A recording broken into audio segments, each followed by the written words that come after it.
programa Outras Palavras, um oferecimento Sindiúte MG, Sindicato Único dos Trabalhadores em Educação de Minas Gerais.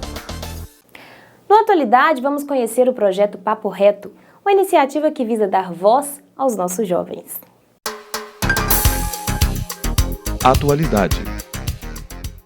Hoje nós recebemos no estúdio o professor Marcos Martins, ele é da Escola Estadual Leão Renault, em Belo Horizonte, e vamos conversar sobre um projeto super bacana e inovador, o projeto Papo Reto. Não é isso, professor? Isso mesmo. E o que é esse projeto? Eu sei que envolve adolescentes, né? Mas como é que surgiu?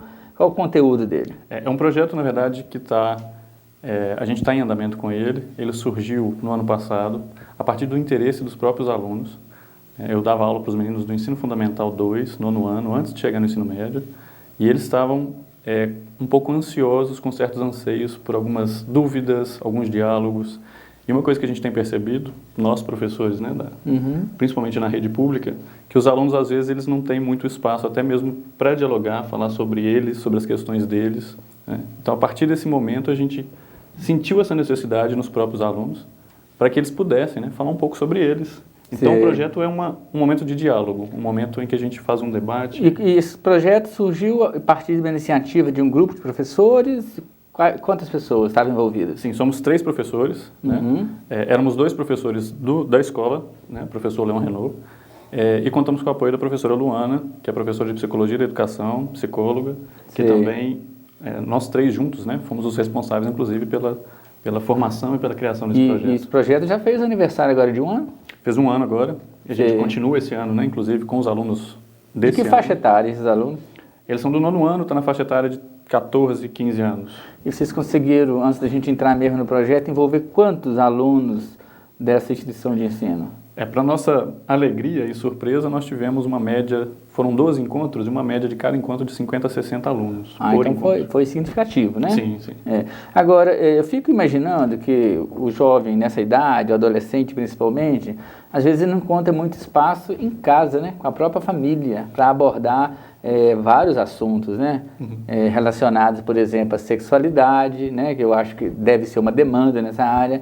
No caso de vocês, do projeto, qual foi o primeiro tema assim, que foi levantado pelos alunos, que foi discutido? É interessante até você comentar isso a respeito da família, né? A gente vê isso, inclusive, os adolescentes não têm muito espaço na família, na escola, e a gente às vezes não dá essa abertura, né, para os alunos. O primeiro tema surgiu, foi o preconceito.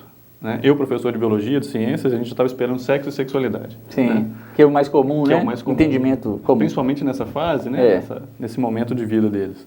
E, para nossa surpresa, foi o preconceito, e não a partir de um preconceito racial ou questão em relação à homossexualidade, não. Que também é o mais comum, né? De ser citado aí pela mídia, nas conversas. Que está mais, né, em voga, né? E qual foi esse preconceito? O preconceito foi uma aluna que me perguntou que o irmão dela não poderia fazer uma entrevista de emprego porque ele tinha piercing e tatuagem. E aí ela me perguntou se isso seria um preconceito, eu julguei, né, a pergunta de volta e eles toparam discutir preconceito. Interessante. E qual foi assim a conversa do grupo? Qual foi o entendimento desse grupo? Era preconceito ou não era preconceito? Chegaram à conclusão, inclusive, de que todos eles e todos nós, né, somos preconceituosos. Assim. Foi muito bacana o trabalho. Porque a partir disso aí a gente chegou, sim, em questões, né, do preconceito racial, do preconceito em relação aos homossexuais, né, preconceitos religiosos. Nós trouxemos esses temas também para trabalhar junto com eles. Né? E aí eles chegaram a essa conclusão, assim, de que todo mundo acaba que no fundo a gente é preconceituoso. E aí a gente começou a trabalhar como, na verdade, lidar com isso, né, como trabalhar isso. Tirando um pouco dessa linha da vitimização, né, dos que sofrem o preconceito, dos coitadinhos, e se colocar mais como agente para refletir e provocar mudanças, exatamente, né? Exatamente. Agora, o nome do projeto, Papo Reto, é uma expressão que dá a entender assim, que vai direto ao ponto. É essa a ideia. Aprofunda, é isso mesmo? Inclusive, a gente não se coloca, nós 3 professores, a gente não se coloca enquanto professores. A gente coloca facilitadores, né, para que o papo realmente seja reto. Né, que não tem ali interferências, intermediários nenhum. Sei. Temática, por exemplo, relacionada à vida em comunidade, problemas sociais, ambientais, isso também apareceu no grupo? Foi aparecendo. principalmente a realidade deles, né? É uma escola pública, né? Então tem uma realidade ali também de uma vivência em comunidade. Violência e drogas. Violência, drogas, né? É uma realidade deles. E aí a nossa ideia também era trazer para dentro dos muros da escola essa realidade que muitas vezes não é trabalhada, até mesmo porque a gente não tem muito tempo em sala de aula de trabalhar tudo isso, né? A gente às vezes tem 50 minutos com uma turma, com outra turma ali, e não dá tempo de trabalhar essas questões. E a ideia desse Papo Reto era isso, né? E de uma forma voluntária, os meninos estavam ali, né, voluntariamente. Então eles trouxeram a realidade deles, né, de onde eles vivem. Então isso acabou aparecendo sempre nos debates. Esse, professor Marcos, foi um projeto piloto, né? Sim. Ele tem chance de, não só de continuar, mas de se expandir, outras escolas? Vocês têm contatos com outros grupos que estão fazendo a mesma coisa? A ideia é, bom, esse ano a gente já deu continuidade, né, com as turmas desse ano. Ele está em andamento. A ideia foi ampliar. Também a gente vai tentar fazer um projeto mais para o segundo semestre agora com o EJA, dentro da própria escola.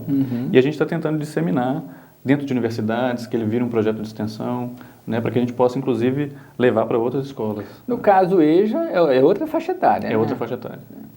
Aí, possivelmente, a temática vai mudar. Sim. As preocupações são outras, né? Com a vida adulta, sobrevivência, conflitos familiares. É isso que a gente, inclusive, ficou nessa ansiedade de trabalhar com essa outra faixa etária, justamente porque a gente acredita, né, que as vivências que aparecerão, né, são totalmente diferentes e diversas. Você acha que um papo reto de quaisquer desses assuntos é importante para a formação do jovem e do cidadão? Sem dúvida. A gente, inclusive, percebeu isso, né, junto com os meninos, junto com o grupo, que mudou um pouco a visão deles em relação à própria sociedade, em relação às pessoas, porque a gente trabalha muito a questão da relação mesmo entre as pessoas, né? A ideia é dialogar, é ouvir, né? Então, esse momento que a gente troca ali, isso ajuda, inclusive, nesse momento, relação mesmo, né, entre pessoas, né? Então, isso para um cidadão, né? Importante, significativo, né? Significativo. Pode provocar muitas mudanças boas. Professor Marcos, obrigado. Você também que nos acompanha aqui no programa Outras Palavras. Até o próximo encontro.